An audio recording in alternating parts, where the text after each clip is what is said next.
বন্ধুরা, আজকে রান্না হবে তোমার পালং।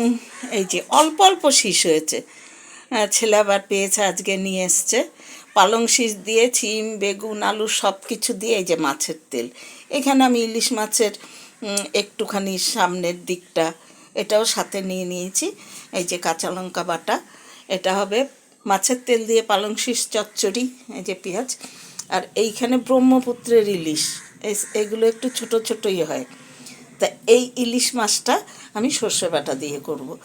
তা আজকে শরীরটা খুব ভালো নেই, অনেকটা দেরি হয়ে যাচ্ছে, তা তোমাদের সাথে এটাই শেয়ার করলাম। রান্না করে নিই, রান্না করে আবার আমি তোমাদের সাথে সবটা শেয়ার করব। তো বন্ধুরা, এই যে দেখো রান্নাটা হয়ে গেছে। হ্যাঁ, এই দেখো এখানে ইলিশ মাছের পাতুরি করেছি, আর এই যে কি বলে পালং শাক, আমার পুঁই শাকই মুখে আসে, পালং শাক মাছের তেল দিয়ে করেছি। মিতা সব জোগাড় করছে, কাকে কাকে দেবে। হ্যাঁ, বুঝেছো? এই যে এই হলো রান্না। রান্না কমপ্লিট হয়ে গেছে।